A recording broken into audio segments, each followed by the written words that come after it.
it's not really about giving, expecting something in return. It's about giving as an attitude of gratefulness and of being just graceful to others. This podcast encourages and empowers you to create your own unique real story, develop your own unique real statement, and discover your own unique real self. The power is yours. Good afternoon, Alex Rodriguez. Previously, episode 197 of the 12-Minute Convos podcast, which was an average of 2 years, 8 months, 20 days, and 30 minutes ago. One of the things that I strive to do is to shoot high, not just aiming high, but shoot for them. Just give it your all. The worst thing that can happen is you learn a valuable lesson. That was then. This is now. Alex, how are you doing? Where are you in the world? I am here in Florida, United States. I'm doing great and much better, speaking to the smoothest voice in podcasting. What is really cool is when I first spoke with you, you said the same thing. You said, Angel, you have an amazing nothing voice. has changed, my friend. Nothing has changed. You're still smooth as ever. I appreciate that. I appreciate that tremendously. Well, it has been a bit since we last spoke. I am so excited to hear. I'm guessing you're still doing what you're doing. That is correct. Okay, so the big thing that I loved in that conversation was the book name, right? Yes. And I wonder when you come up with a first book name like that, how you name your second book. But Digital Bacon. That's correct. Open up with that. Dig into that for us, please. Well, Digital Bacon came out of the idea of developing a book that would speak on how to develop an irresistibly attractive online presence, or in a digital campaign, in other words. And I wanted to use a symbol that was in vogue at the time, which was the idea of bacon being the most attractive thing in the whole universe. And I also derived a little bit of an acronym from BACON. So BACON is the formula, what I call the digital bacon formula. It's the 5 essential components that every successful campaign should have in order to reach those goals and take those businesses to the stratosphere. Shoot, tell us, how can you leave us out in the blue? Like, what is the acronym, please? Oh, I'll tell you very quickly. So B represents based on reality. Campaigns that are successful are not based on whims or desires. They're based on true facts about the market. A represents aimed towards results. So campaigns that are successful because they define very clear and measurable goals that they're aiming towards.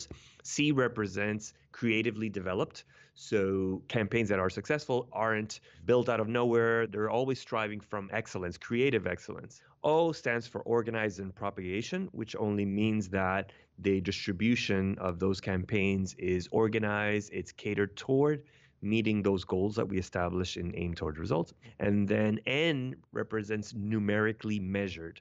Numerically measured means that the campaigns that are successful are always measuring where are we moving, how many views, how many listens do we have, and do those metrics support our main goal. So BACON, I explain each of these criteria in Digital Bacon, and I also develop plans and tips on how to make sure that those 5 are incorporated in your campaign. That's super amazing.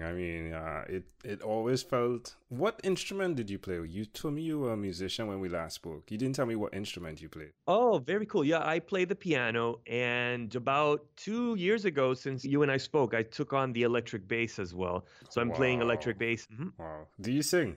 I do sing, but more backup singer. I like singing backup and harmony more than lead sing. And can you play the bass and sing at the same time?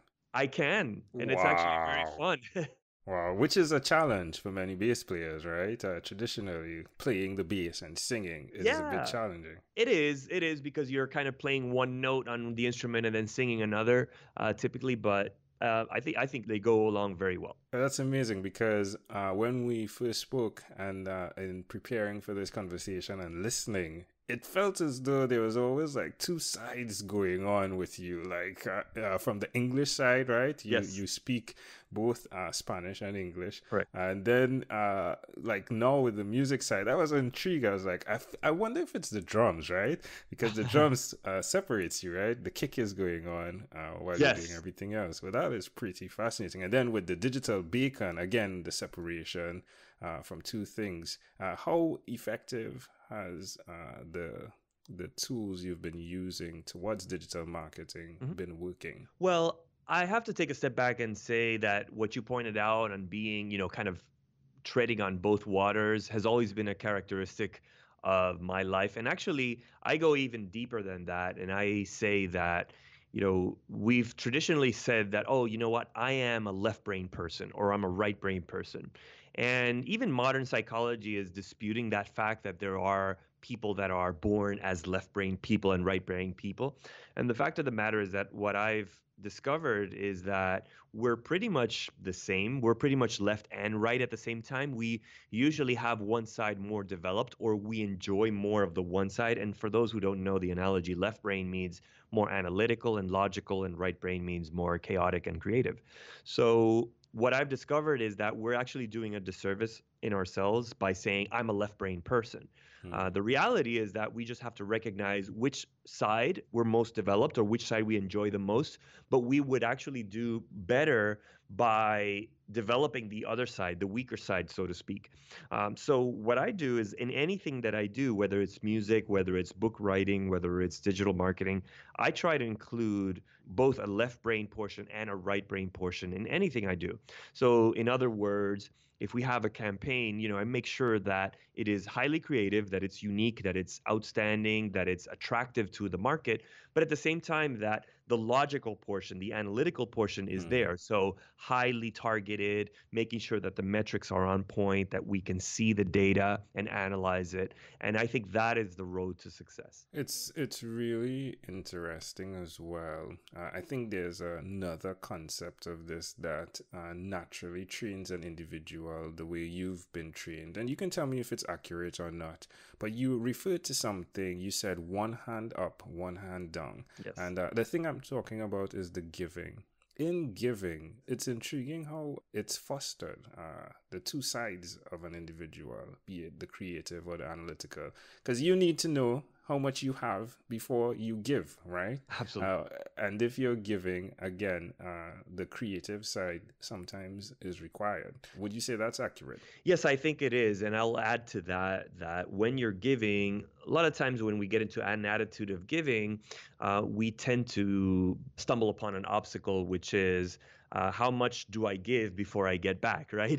The Hmm. law of reciprocity. And I think that's where the creative side and the chaotic side of our lives comes into play, where you realize that it's not really about giving expecting something in return. It's about giving as an attitude of gratefulness and of being just graceful to others. Whether you get something back or not, not everything is about return on investment. It's more about saying, this is my life mission, is to give to others. And if something returns, that so be it. But if not, then okay.